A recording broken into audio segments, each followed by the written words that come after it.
안녕하세요.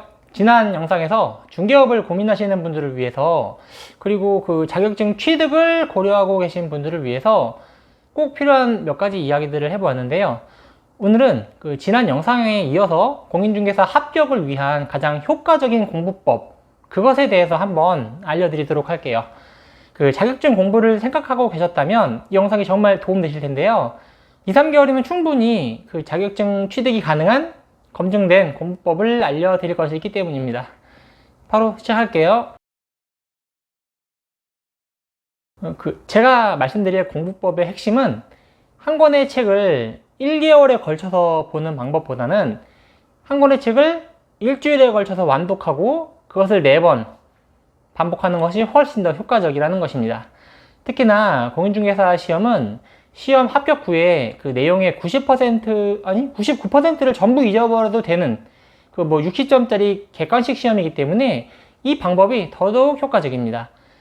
중개업을 해보면 그 사실 지식의 필요성은 1%, 99%는 실무 경험으로 채워진다는 것을 바로 알 수 있는데요.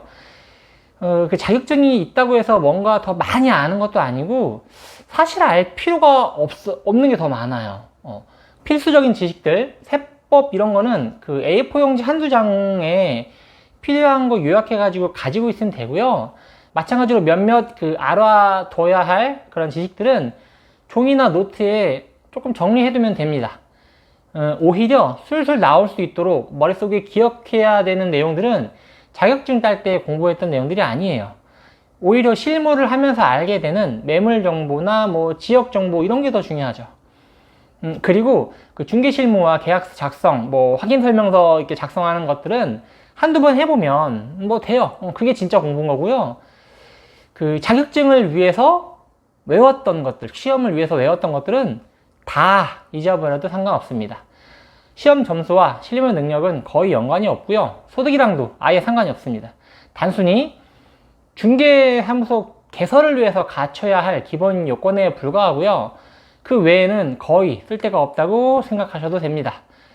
따라서 공부를 하되 오직 자격증 취득을 목표로 공부를 하시고요. 그 지식들을 확실히 습득해서 나중에 써먹어야 되겠다, 이런 생각은 아예 하실 필요가 없습니다. 따라서 고득점을 목표로 공부할 필요가 아예 없고요. 그렇게 공부하는 것은 현명한 공부법이 아니에요.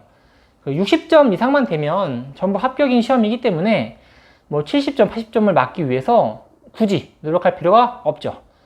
그러니까 대충 빠르게 공부하는 방법으로 접근하셔야 돼요. 오히려 세부적인 것들을 파악하는 식으로 공부하면 시간이 너무 오래 걸리기 때문에 피하셔야 됩니다. 저는 사실 대략 한 15년 정도 전에 자격증을 땄어요. 이제 좀 많이 어렸을 때죠. 머리가 좀 돌아가는 젊은 시절에 딴 거다 보니까 좀 쉽게 땄는데, 생각해보면 공부법이 좋았던 것이 쉽고 빠르게 딴 이유인 것 같기도 해요. 왜냐하면 당시에 제 공부 방법이 자격증 시험에 최적화된 방법이라는 것을 몰랐는데, 시간이 이제 지나면서 공부법에 대한 것들을 제가 좀 이제 공부하면서 그런 방법이 자격증 시험을 위해서는 정말 좋은 방법이었다는 걸 알게 됐어요. 지금부터 제가 어떻게 공부했는지 이제 방법을 말씀드려 볼게요. 일단 저는 한 2, 3개월 정도 공부를 하고 자격증을 땄는데요. 학원을 간 것도 아니고요. 온라인 강의를 들었던 것도 아니에요. 당시 저는 자격증을 따야 되겠다는 생각을 해서 서점에 갔었고요. 서점에서 자격증 관련된 책들을 둘러보다가 책을 한 권 샀어요. 1차, 2차가 딱 한 권으로 묶여 있었던 책인데요. 동영상 동영상 강의 CD가 포함되어 있던 것이 마음에 들어서 그걸로 샀어요. 그거 한 권이면 다른 거 없이도 시험 합격할 수 있겠다, 이런 생각이 들었던 것 같아요. 제가 그 책을 사서 이제 집에서 공부를 시작했는데 시작부터 좀 막히긴 하더라고요. 용어도 어렵고 내용들이 어렵다 보니까 좀 잘 이해가 안 가고 진도가 안 나가는 거죠. 그래서 일단 강의를 한번 들어보기로 해요. 솔직히 너무 오래전이라 제가 기억은 잘 안 나는데 일주일 정도 걸려서, 일주일 좀 안 돼서 처음부터 끝까지 강의를 한번 다 들었던 것 같아요. 이해가 잘 안 가더라도 다시 듣거나 하는 거 없이 그냥 일단 쭉쭉 들었습니다. 노트 필기나 그런 거 없이 책에 그냥 샤프로 줄 좀 치면서 그냥 빠르게 쭉쭉 넘어간 거죠. 그렇게 1회 독을 빠르게 마칩니다. 그 1회 독의 목표는 단지 끝까지 한번 가보는 거예요. 그것만 딱 생각하시면 됩니다. 그리고 다시 책을 보기 시작합니다.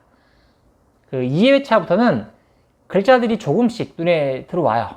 그 1회독과 마찬가지로 빠르게 그냥 쭉쭉 읽어 나가면 되고요. 여전히 이해되지 않는 부분들이 많지만 멈추지 않고 그냥 쭉쭉 읽어 나갑니다.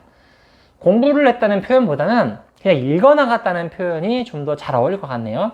필요한 부분을 밑줄 치고 뭐 동그라미 치면서 쭉쭉 읽어 나갔습니다. 노트에 옮겨 적고 정리, 요약 이런 건 거의 하지 않았어요. 그냥 90% 눈으로만 쭉 공부한 것 같습니다. 세법같이 외울 것들이 좀 확실한 과목들은 뭐 노트에 살짝 끄적이면서 공부를 하기도 했는데요. 공법 같은 좀 광범위한 영역은 뭐 외우려는 생각보다는 그냥 대강 이해하면서 쭉쭉 읽었던 것 같습니다. 확실히 이해하고 외우고 넘어가는 식으로 공부하지 않았고요. 그냥 한 번 더 보는 것에 의미를 두며 읽어 나간 거죠. 그렇게 2회 독을 마칩니다. 3회차부터는 글이 좀 더 빠르게 읽힙니다. 공부한 지 일주일 정도 만에 다시 복습을 하는 것이기 때문에 기억에 남아있는 부분도 아직 많기 때문이에요.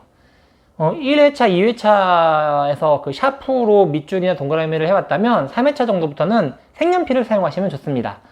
4회차부터는 또 다른 색연필을 사용하면 좋아요.